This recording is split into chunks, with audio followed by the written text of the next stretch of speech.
काफी ज़्यादा फ्रीलांसर्स यहाँ पर एक्सप्लॉइट होते हैं, right? Different kind of scams that are played, that are being played, कुछ बहुत ज़्यादा खास नहीं। What's up? This is Sankush Chauhan and I welcome you all on my YouTube channel. आज की इस वीडियो में अपन बात करने वाले एक बहुत ही ज़्यादा ग्रोइंग इंडस्ट्री के बारे में जिसका नाम है फ्रीलांस इंडस्ट्री। एंड काफ़ी ज़्यादा लोग इंडिया में हैं जो कि फ्रीलांसिंग को as a proper work ethic मानते ही नहीं हैं। उस चीज़ को आज अपन ब्रेक करेंगे। एंड अलॉन्ग विद दैट काफ़ी ज़्यादा यूट्यूबर्स ऐसे हैं जो कि फ्रीलांस की कैटेगरी को उन लोगों ने बहुत ही ज़्यादा एग्जेगरेट करके बताया हुआ है कि बस it's very easy to go there and it's very easy to establish yourself as a freelancer. So वो सारी चीज़ों, वो सारी सच्चाई के बारे में आज हम लोग थोड़ा बहुत जानेंगे। Then along with that we will also discuss about some of the most important demerits of being a freelancer.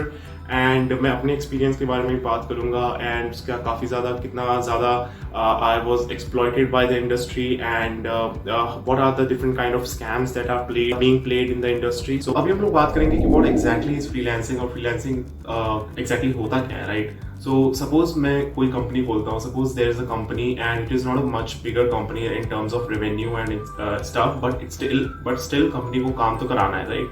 So what exactly that company would be doing is that they will be going or moving towards freelancing sites like for example freelancer हो गया, upwork.com हो गया, या और भी कई सारे इस तरीके की फ्रीलांसिंग वेबसाइट्स होती हैं जो कि फ्रीलांसर्स प्रोवाइड करती हैं, जहाँ पे आप भी जाके अपना अकाउंट बना सकते हो। सो ये सारी कंपनीज क्या होंगी, वो फ्रीलांसिंग वाली साइट्स पे जाएंगे और वहाँ से फ्रीलांसर्स को ढूंढेंगी, राइट? सो फॉर एग्जाम्पल अगर कोई कंपनी है उसको अपनी वेबसाइट बनवानी है, so they will search for a web developer, right? So they will search, but they do not have enough revenue to hire a proper or a professional web developer for on a permanent basis, right? So वो क्या करेंगे कि अपनी company वालों को बोलेंगे कि भाई फ्रीलांसिंग किसी फ्रीलांसर को हायर कर लेंगे एंड वो फ्रीलांसर क्या करेगा, या तो वो पर आवर के हिसाब से बात करेंगे या फिर पर प्रोजेक्ट या फिर पर वीक के हिसाब से अपना पेमेंट जो है वो सेट कर लेगा।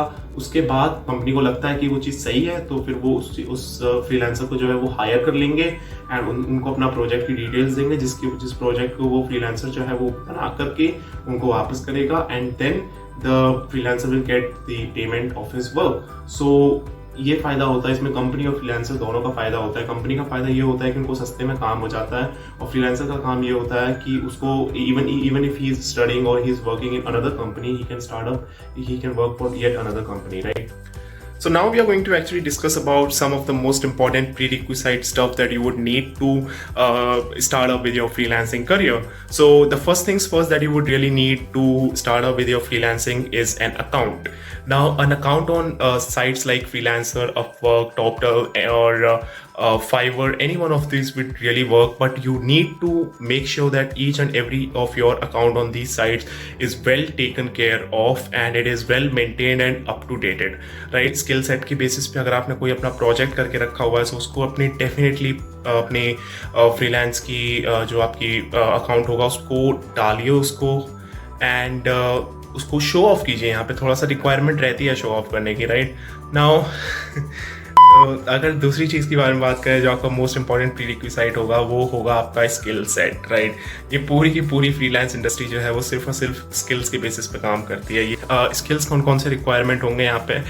कोई भी skill apart from your soft skills. Now soft skills like communicating skills हो गए या फिर आपका डिबेटिंग हो गया, स्टेज स्पीकिंग, ओरेशन वगैरह, इस ओरेटरी वगैरह, इन स्किल्स को छोड़ करके बाकी जो भी स्किल्स हैं, फॉर एग्जांपल कंटेंट राइटिंग हो गई या फिर वीडियो एडिटिंग, फोटोग्राफी, वीडियोग्राफी, ये सब चीज़ें अगर हैं आपकी तो आप काफ़ी सही जा सकते हो फ्रीलांस इंडस्ट्री में। एंड अगर ये चीज़ें नहीं भी हैं, आपको नहीं आता इनमें से कोई भी skill, so there is always a hope and there is always a room for improvement और आप सीख सकते हो इन चीज़ों को। सबसे इम्पॉर्टेंट बात तो ये है, कोई भी आप यूट्यूब पे कई सारी चीज़ें सीख सकते हो ना। इस पूरी इंडस्ट्री के मेरिट्स और डीमेरिट्स के बारे में बात कर लेते हैं। सो इस इंडस्ट्री के मेरिट्स तभी शुरू होते हैं जब आप अपने आप को एक काफ़ी अच्छा फ्रीलांसर या इस्टेब्लिश कर लेते हो एंड तभी इसके मेरिट्स जो है वो मेरिट्स की जो है वो शुरुआत होती है।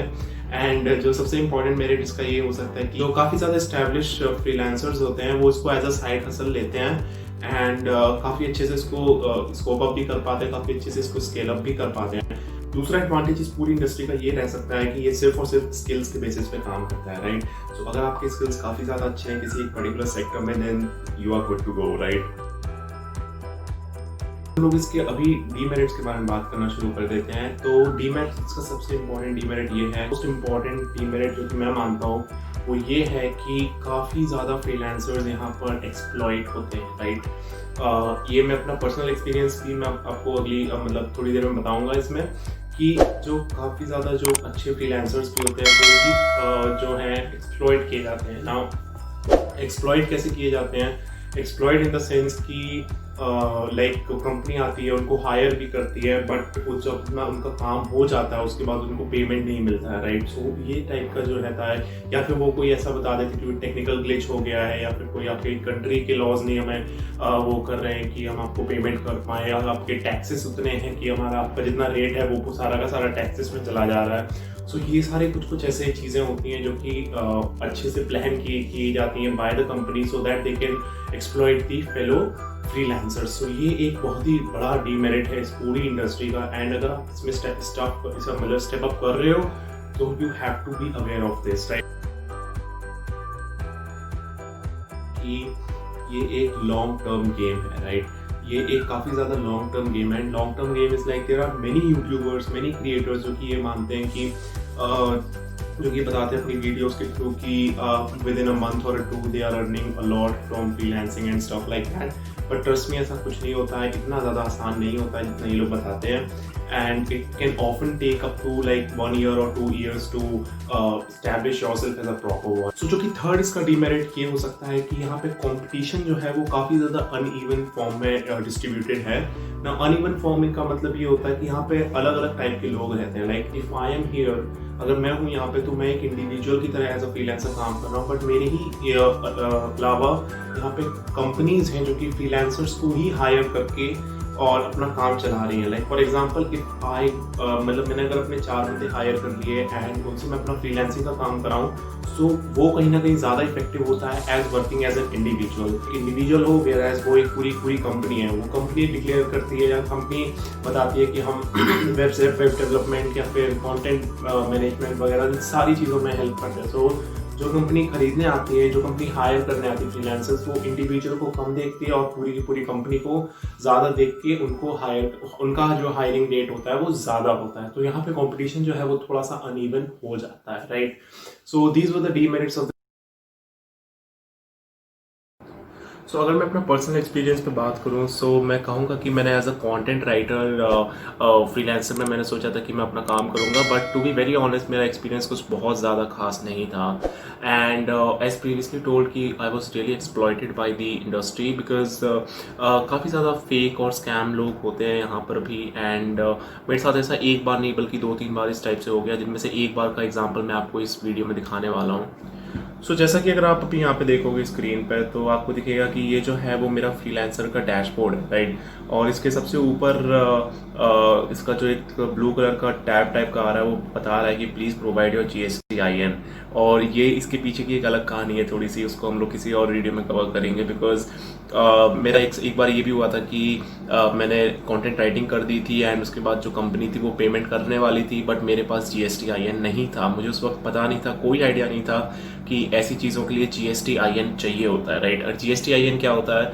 GSTIN एक ऐसा नंबर होता है which let you to do business in the country, right. और जब से ये GST वगैरह आया है तो ये हर एक बिजनेस का फिर का नंबर होगा, जिसकी वजह से वो गुड्स एंड सर्विसेज टैक्स जो होता है वो काट सकता है उसमें, वो लगा सकता है उसमें। तो ये GSTI और वो गवर्नमेंट को जाता है अल्टीमेटली, ठीक है। तो ये GSTIN की पूरी स्टोरी थी। सो अभी अगर अपन इसके मैसेजेस पे जाएंगे, मैसेजेस वाले टैब को, जहाँ पे एक्चुअल मेरा एक्सप्लॉइटेशन हुआ था, तो वहाँ पे अगर जाने के बाद आप देखोगे कि यहाँ पे एक आयशा के करके एक लड़की थी। सो इन्होंने क्या किया था, बड़ी सॉलिड चाल चलते हैं ये लोग भी, ठीक है। सो इन्होंने मैसेज किया कि मैंने इनके ही पोर्टल पे अप्लाई किया होगा कि I am a content writer, I am looking for to working with you and anything, because आपको दिन में कई बार वेट करना पड़ता है। इन्होंने लिखा कि I went through your profile so that you run a travel blog वगैरह इस टाइप से। तो ये पहला इंडिकेशन होता है कि ये जो है एक तरीके का स्कैम किया जा रहा है आपके साथ, या एक तरीके से आपको एक्सप्लॉइट किया जाएगा, क्योंकि कोई भी कंपनी होगी ना वो आपको पर्सनल लेवल पे टच नहीं करेगी, ठीक है। कोई भी जो अच्छी कंपनी होगी वो आपको पर्सनल लेवल पे ये नहीं कहेगी कि मैं आपके ट्रैवल ब्लॉग पे गई, मेरे को बहुत पसंद आया, या मैं आपकी वेबसाइट को मैंने आपको विजिट किया, मेरे को बहुत पसंद आया। ये सब चीज़ें कोई अच्छी कंपनी या कोई भी जो प्रोफेशनल लोग होते हैं वो नहीं करते हैं, ठीक है। तो ये एक पहला इंडिकेशन था कि आपकी ट्रैवल ब्लॉग पे मेरे को बहुत पसंद आया, आप मेरे लिए लिखोगे क्या, इस तरीके का था ना। तो तब तो अपने को आइडिया नहीं था कि ऐसा ऐसा होता है, तो पता नहीं था, तो मैंने कहा चलो ठीक है, अच्छा लगा। फिर उसके बाद you have worked on writing और टेक्निकल स्किल, सैम्पल आर्टिकल की उन्होंने डिमांड की, ठीक है। फिर क्या है, you are required to submit a work sample within 3 hours.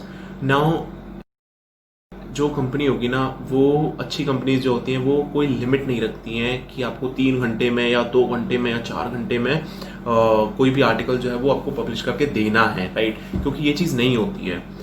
ये एक प्रोफेशनल तरीका नहीं है। आप फ्रीलांसर को आप एक दिन का टाइम मिनिमम देते हो, या 24 आवर्स का टाइम, ठीक है। सो उसके बाद ये रहता है कि after completing the article please mail it to the given address. In case I found, ये देखिए यहाँ पे अगला जो है वो है, अगला जो पॉइंट है वो है कि इन case I found that you took the help of any of the tool, your bid will be rejected and you will not be selected for the project। मुझे ये एज अ वार्निंग साउंड किया उस time पे, and मुझे लगा कि चलो ठीक है, प्लगैरिज्म नहीं करना है। प्लगैरिज्म बोलते हैं इस चीज़ को कि आपका कंटेंट जो है एक साइट से दूसरी जगह पे आप चिपका रहे हो, ठीक है। नाउ अगले उसमें है, kindly give me your response in the chat when you finish with sending your email before agreeing to anything, do go through the description. Now जो लास्ट पॉइंट है ना, ये सबसे बड़ा इंडिकेशन है कि आपके साथ फ्रॉड किया जा रहा है, आपके साथ एक स्कैम किया जा रहा है, ठीक है। I would like you to write a sample article of 1,000 words on how to change HEIC to JPG on iPhone। ये कहा था। फिर if I like the article, it will be considered to be one among the 15 articles। तो ये कहीं ना कहीं ये रहा कि कोई भी कंपनी होगी ना, पहली बात तो वो आर्टिकल, सैम्पल आर्टिकल 1,000 words का विद इन 3 आवर्स नहीं मांगेगी, ठीक है। उनको पता है यू आर अ ह्यूमन, उनको पता है कि यू नीड सर्टेन टाइम, और आप उनको पता है कि क्या क्या चीज़ें रिक्वायरमेंट रहती हैं, ठीक है। बट स्टिल मेरे को नहीं पता थी, तो मैंने अपना जो है वो लिख के भेजा अपना जवाब, और उसमें अपना आर्टिकल भी मैंने विद इन 3 आवर्स 1,000 words का आर्टिकल लिख के देखा। फिर उन्होंने कह दिया कि भैया ये तो is not plagiarism free. Thank you so much for listening to this video, and if you really like the video, do not forget to like this video, and if you are new to this channel, please do subscribe to the channel. We need your support at the most, and thank you so much for listening to me.